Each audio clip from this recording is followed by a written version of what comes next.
사회복지정책론 2020년 18회 기출문제풀이 시작하겠습니다. 자, 이번에 사회복지 역사에 관련된 내용 중 연결이 옳은 것은 무엇인가인데요. 엘리자베스 구빈법, 빈민법, 구빈법 둘 다 통용되고 있는데요. 열등처우의 원칙, 이것은 신구빈법 또는 신빈민법에 와서 제시가 된 것이어서 1601년도에 처음에 시상초에 엘리자베스 구빈법에는 제시가 되지 않았던 내용입니다. 길버트법에서 원외 구제 내용을 허용한 것, 이것이 맞는 내용인데요. 우리가 길버트법과 그리고 스핀햄랜드법, 이 두 가지 법이 인도주의적인 그 원외 구제를 허용했단 말이고요. 자, 그러면 원외 구제 반대말은 뭐냐면 원내 구제인데요. 이 원이라는 것은 뭐냐면 작업장을 이야기하는 겁니다.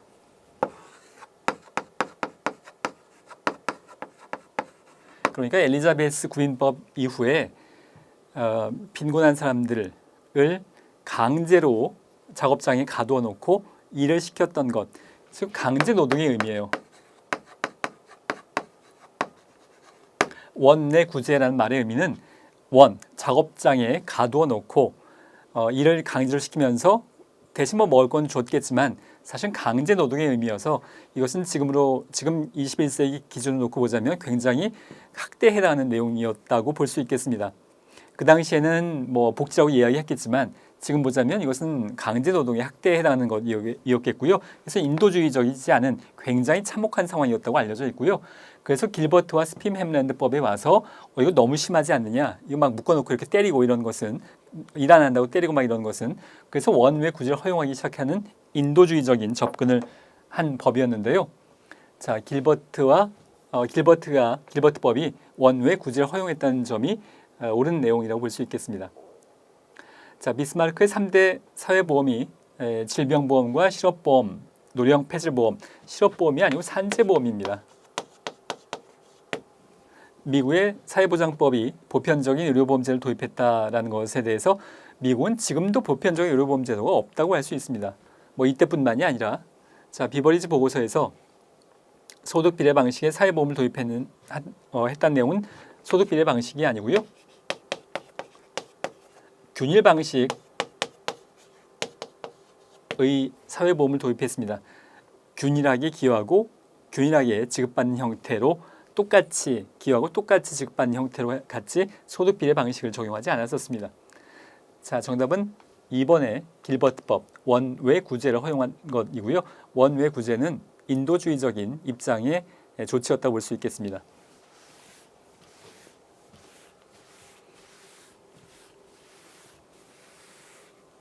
자, 이번엔 사회복지의 가치 중에서 자유에 관한 참여로 옳은 것은 무엇인가인데요. 자, 그 복습을 한번 해보겠습니다. 자, 인류의 역사에 왕이 주로 등장을 했었습니다. 왕이 있었고, 왕이 사람들이 하도 간섭을 하니까 이리 와라 저리로 가라 여러 가지 자기 마음대로 좌지우지하니까 간섭받기 싫어서 사람들이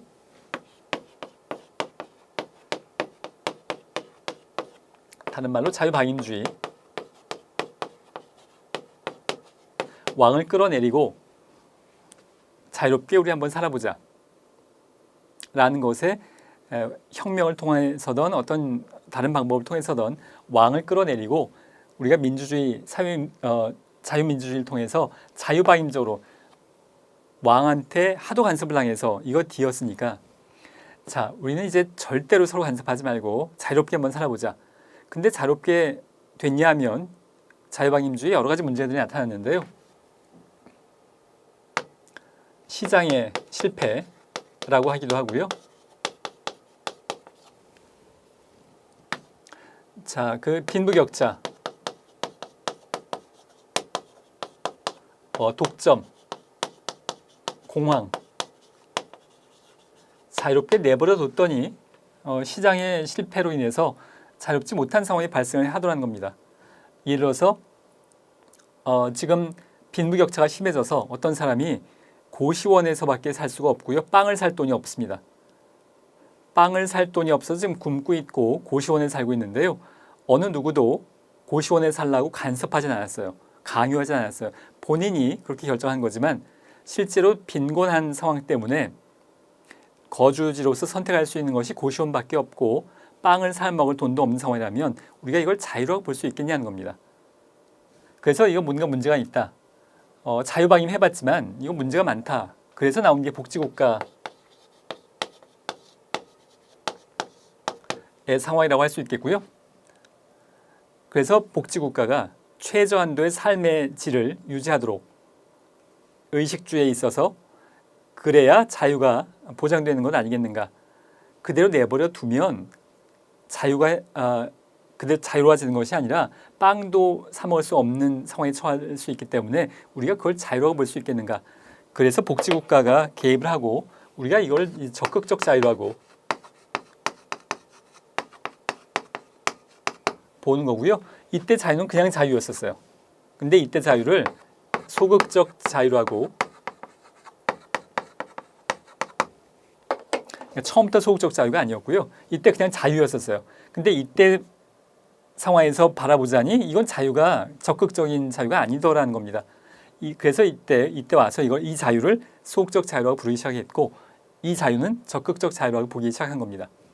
물론 복지국가도 여러 가지 문제점이 발생을 하고 비효율의 문제, 세금의 문제가 발생을 하고 그래서 이제 신자유주의 복지국가의 개선이라는 내용들이 이후에 전개됩니다만 자유만 놓고 보자면 이때가 소극적 자유이고요. 이때가 적극적 자유인 셈입니다. 자, 그 내용만 이해가 되면 여러분들이 문제 푸는 과정에서 어려움이 없을 것 같은데요. 자, 문제 보기 1번에 보면 자유지상주의 관점에서 이때 얘기를 한 겁니다. 자유지상주의, 자유방임주의 관점에선 적극적 자유를 옹호한다가 아니고요. 이때는 그냥 우리 서로 간섭하지 말자. 소극적 자유의 의미입니다. 소극적 자유 보장을 위해서는 국가 역할이 많을수록 좋다? 그렇지 않죠. 이때는 국가 역할 우리 서로 간섭하지 말고 그냥 자유롭게 살아보자라고 했던 겁니다. 이 당시에 소극적 자유를 보장하기 위해서는 국가 역할이 없을수록 좋다고 보는 입장이었죠. 3번에 적극적 자유의 관점에서 자유의 침해는 개인에게 필요한 자원이나 기회를 박탈당한 것을 의미하는데 이것이 이제 3번이 맞는 내용이고요. 자, 방금 말씀드린 것처럼 자유방임 해봤더니 빵도 사 먹을 수 없고 고시원밖에 살 수 없다면 그걸 우리가 자유라고 할 수 있겠냐는 겁니다. 우리가 집을 선택을 할 때 아파트도 선택할 수 있고 주택도 선택할 수도 있고 그리고 고시원도 선택할 수 있는데 자유로운데 나는 굳이 고시원이 좋아 이랬다면 자유에 속합니다. 그런데 경제적인 여건이 안 되기 때문에 고시원 밖에 못 간다면 어느 누구도 그렇게 강요하거나 간섭하지 않았지만 그걸 자유라고 보기는 어렵다라는 것의 의미고요. 그래서 적극적 자유를 강조한 것의 의미인 건데요. 자, 적극적 자유의 관점에서 자유의 침해는 개인에게 필요한 자원이나 기회를 박탈당한 것을 의미한 것, 빵을 사 먹을 돈이 없는 것, 또 고시원에 살 수밖에 없는 상황, 이것을 표현하는 것이 3번의 내용이라고 볼 수 있습니다. 자, 4번의 적극적 자유의 관점에서는 임차인의 주거 안정을 위해서 자, 임차인은 빌린 사람이고요.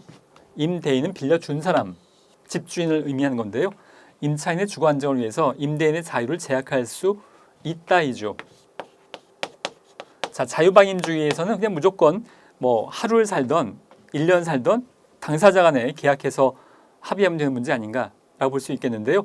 자, 적극적 자유 이쪽입니다. 자유방임주의가 아니라 적극적 자유의 입장에서는 지금 임차인의 주거 안정을 위해서 2년에서 4년으로 그 계약 기간을 연장할 수 있다고 법이 바뀌었는데요. 자, 이것이 임차인의 주거 안정을 위해서 임대인의 자유를 지금 제약하고 있는 것. 집주인의 입장에선 자유롭지 않은 상황이 됐겠죠. 그렇지만 임차인의 자유를 적극적 자유, 최저한도의 삶의 질을 보장하기 위해선 이러한 조치가 필요하다고 보는 것의 의미라고 볼 수 있겠습니다. 자, 오늘 개인의 행동에 대한 그러니까 틀린 내용이고요. 개인의 행동에 대한 외적 강제가 없는 상태는 적극적 자유의 핵심이 아니고 소극적 자유, 자유방임주의에 대한 내용이라고 볼 수 있습니다. 자, 정답은 3번입니다.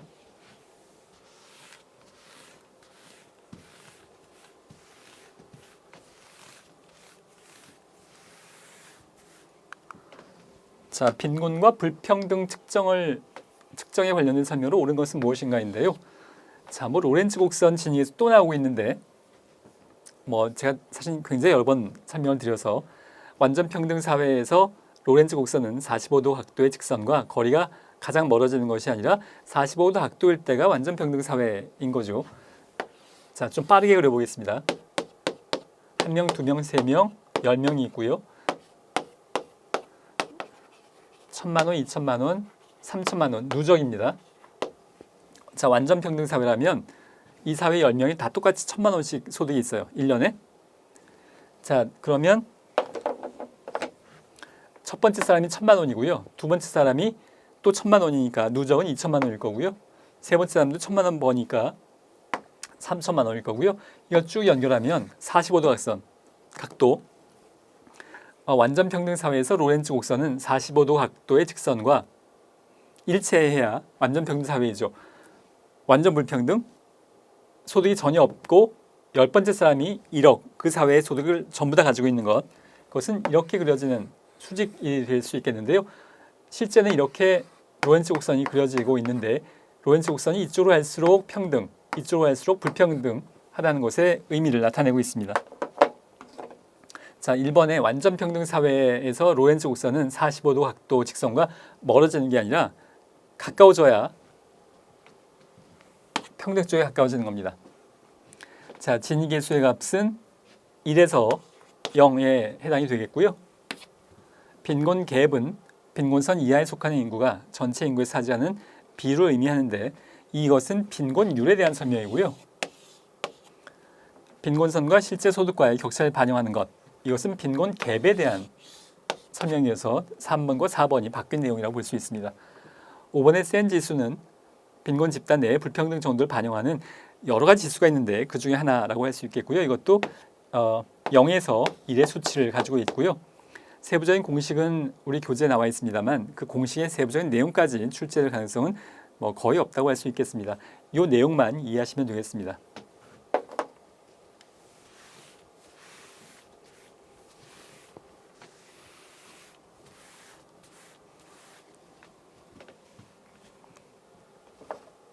자, 4번은 사회복지 발달 이론에 관련된 설명으로 옳지 않은 것은 무엇인가인데요. 사회양심 이론으로서 사회복지는 이타주의가 제도화된 것 맞고요. 수렴 이론, 산업화를 이룬 나라들은 사회복지 제도를 도입하게 된 것. 그러니까 일정 정도 산업화가 진전이 되면 뭐 어느 나라나 다 복지국가에 가까워지더라라는 것을 의미하는 것이고요. 수렴이라는 것은 한 지점으로 모인다는 얘기인데요.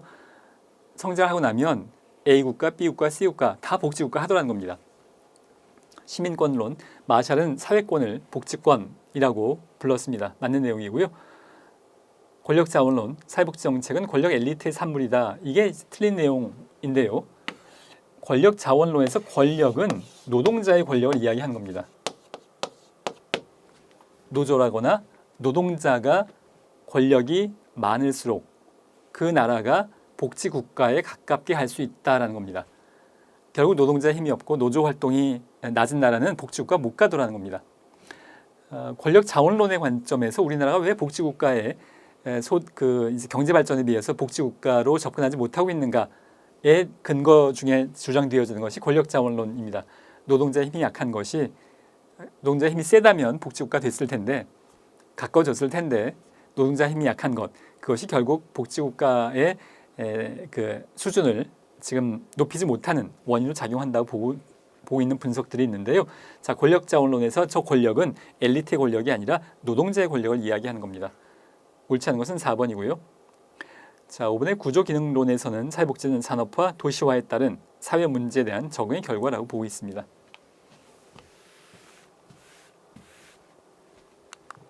자, 5번의 빈곤의 개념에 대한 설명으로 옳지 않은 것은 인데요. 절대적 빈곤은 육체적 효율성을 유지하기 위한 최소한의 생활 필수품을 소비하지 못한 상태인 거고요. 뭐 굶어 죽거나 얼어 죽는 위험에 처한 상태. 2번에 최저생계비를 계측해서 빈곤선을 설정하는 방식은 절대적 빈곤개념을 적용한 것이라고 볼 수 있습니다. 세 번째로 국민기초생활보장제도는 절대적 빈곤개념을 적용하고 있냐 하면 자, 이것이 옳지 않은 내용이어서 상대적 빈곤을 적용하고 있습니다. 우리가 아주 오래전에는 절대적 빈곤을 적용한 적이 있습니다만 지금 현재 국민기초생활보장제도에 적용하고 있는 것은 기준 중위소득의 몇 퍼센트 30% 이하인지 생계급여 50% 이하인지 교육급여 이런 기준을 갖고 있기 때문에 중위소득에 비교해서 상대적으로의 의미를 담아내고 있습니다. 국민기초생활보장제도는 절대적 빈곤 개념이 아니고요. 상대적 기준 중위소득에 비해서 어느 정도 낮은가에 따라서 급여를 결정하고 있습니다. 정답은 3번이고요. 상대적 빈곤은 한 사회의 평균적인 생활 수준과 비교해서 빈곤을 규정하고 있습니다. 자, 5번에 중위소득을 활용해서 상대적 빈곤선을 설정할 수 있는 것, 방금 말씀드린 내용에 해당하는 설명들입니다. 정답은 3번이고요.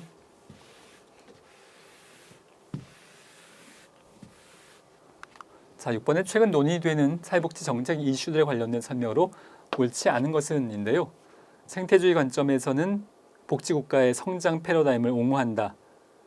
자, 생태주의는 환경에 대한 중요성을 강조하는 입장이죠. 그래서 성장보다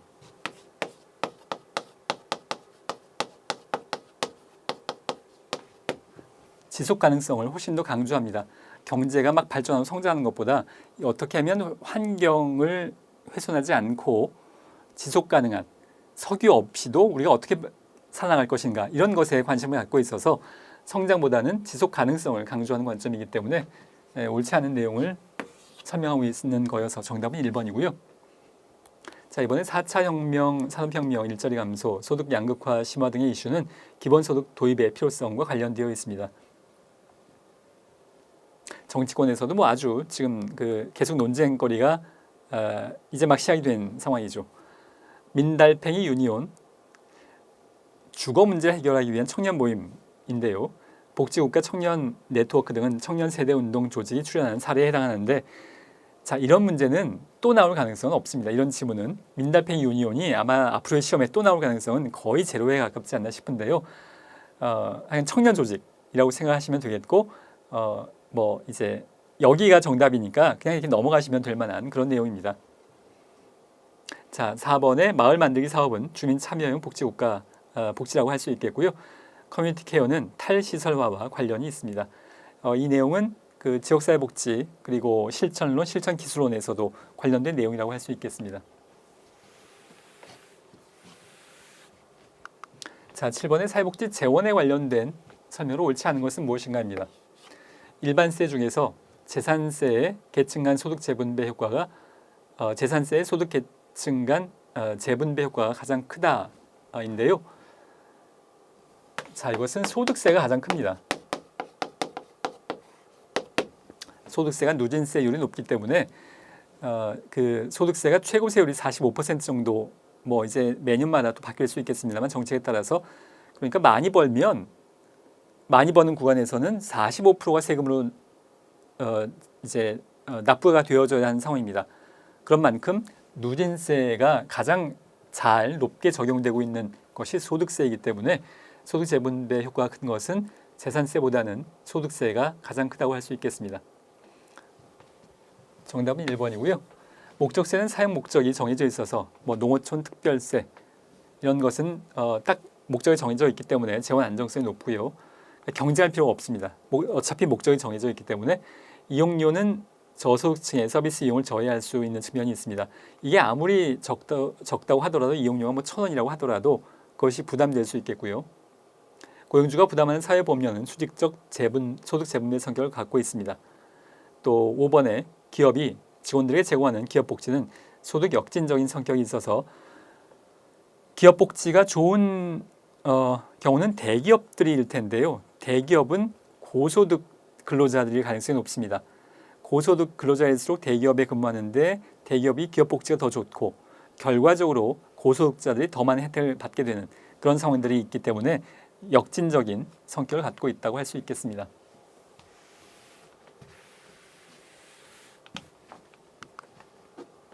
자, 8번의 사회적 배제 개념적 특성에 관련된 설명을 옳지 않은 것은 무엇인가인데요.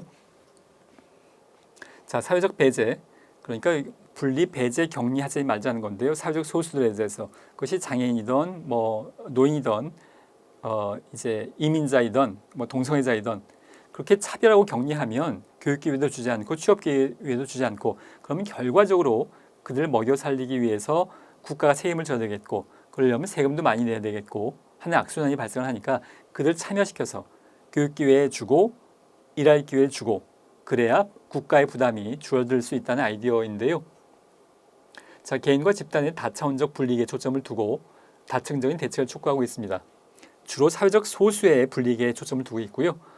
특정 집단이 경험하는 배제는 정태적 사건이 아니라 동태적 과정으로 평생에 걸쳐서 일어난다고 보고 있는 겁니다. 사회적 배제 개념은 열등처우의 원칙으로부터 등장했다인데요. 이것은 뭐 관련이 없습니다. 사회적 배제 개념은 1980년대 이후에 기든스라는 사회학자가 제3의 길이라는 저서를 통해서 주장하기 시작한 개념이고요. 이 열등처우는 비버리지 보고서여서 연관성이 거의 없다고 할 수 있겠습니다. 자, 옳지 않은 것은 3번이 정답이고요. 4번에 소득의 결핍 그 자체보다 다양한 배제 행위가 발생하는 과정에 초점 둡니다. 그러니까 장애인이라고 교육도 안 시키고 직업도 안 주고 하면 결과적으로 기초수급자가 돼서 결국 국가가 그 공공부조로 도와줘야 되는 상황, 이것이 지금 바람직하지 않다고 보고 있는 것의 상황입니다. 사회적 관계망으로부터 단절과 차별 문제, 사회적 소수에 대해서 동성애자라고 차별하고 격리하고 그런 것들을 하지 말자는 것의 아이디어가 사회적 배제, 물론 사회적 배제 하지 말자는 것의 아이디어입니다.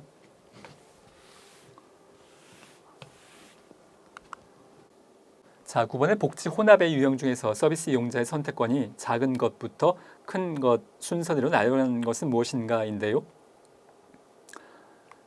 자, 여기서 이제 증서가 나오는데 계약이 참 여러 가지 의미의 계약이 있을 수 있겠는데 여기서 계약은 주로 지금 복지 혼합과 관련된 것이기 때문에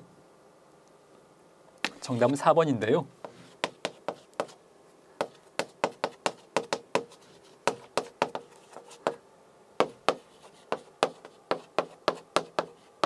국가와 사회복지기관 간의 계약을 의미한 겁니다. 그러니까 3년 내지 5년 정도 위탁 계약을 맺고 1년에 50억 예산 지원해 줄 테니 운영을 잘 해달라고 민간 법인에게 국가가 맡기는 과정, 그것을 이제 계약이라고 본 셈인 건데요. 자, 복지 혼합의 유형 중에서 서비스 이용자 클라이언트입니다. 우리가 바우처 할 때 설명을 드렸듯이 이 방식으로 가게 되면 국가가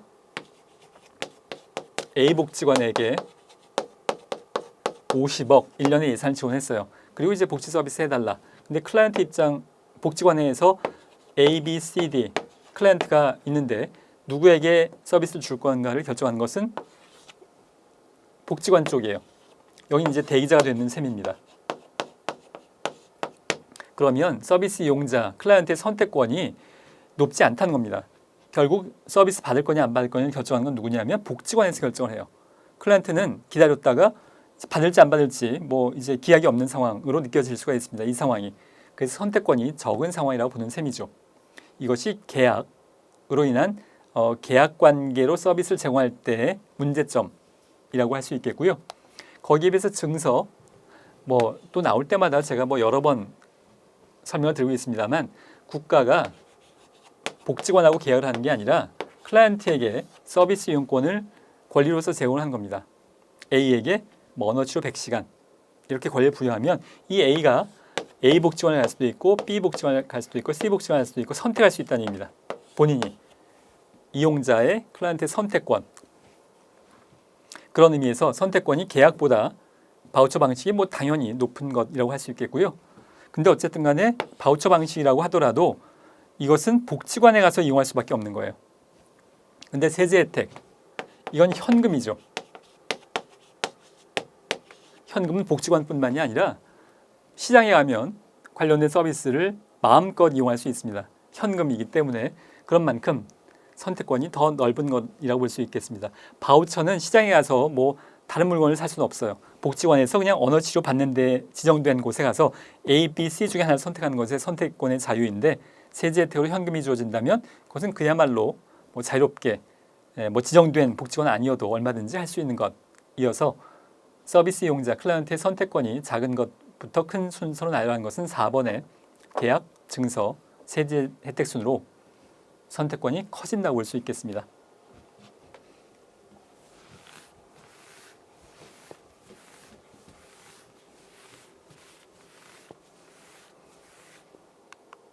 자, 10번의 이용료 본인 부담금 부과 방식에 따른 소득 재분배 효과가 작은 것에서 큰 순서대로 나열하는 것은 무엇인가인데요. 자, 일단 정답은 1번인데요. 정액제, 정률제, 연동제 방식인데, 자, 병원 일단 기본적으로 본인 부담금 병원에 갈 때 본인 부담금 이용료가 있게 마련인 건데요. 자, 정액제로 하게 되면 외래에 뭐 10,000원 이라고 딱 정해진 금액을 납부하는 건데요. 본인 부담금으로. 그런데 이 10,000원이 소득이 높은 사람한테 10,000원하고 소득이 적은 사람한테 10,000원은 큰 차이가 있을 수 있기 때문에 역진적인 상황이라고 할 수 있겠죠. 소득 재분배가 되는 것이 아니라 소득 역진적이라고 할 수 있습니다. 지금 그 한 달 소득이 1억인 사람한테 10,000원하고 한 달 소득이 100만 원인 사람한테 10,000원하고는 굉장히 큰 차이가 있을 수 있겠고요. 소득이 적은 사람한테 이거는 적지 않은 돈이라고 할 수 있겠죠. 그런 의미에서 소득 재분배 효과가 아주 적다고 할 수 있겠습니다. 정률제는 진료비의 뭐 10% 이렇게 적용을 하는 건데요. 이것도 사실 역진적인 성격이 더 강합니다. 병원에 갔을 때 진료비가 얼마 나오든 간에 10% 이렇게 부담하는 방식인데요. 그래도 정액제보다는 덜 역진적이긴 합니다만 이것도 사실 역진적이라고 할 수 있겠고, 연동제. 여기에서 연동제는 뭐냐 하면 소득이 많으면 똑같은 치료 받고도 소득이 많으면 100만 원 내고 소득이 적으면 10만 원 내고 아니 10,000원 내고 소득이 적으면 10,000원 내고 소득이 많으면 10만 원 내고, 이 방식이 연동제의 의미입니다. 소득에 연동해서 이용료를 더 많이 내거나 적게 내거나 한다는 것의 시도여서 소득 재분배 효과가 이런 순서로 나열된다고 할 수 있습니다.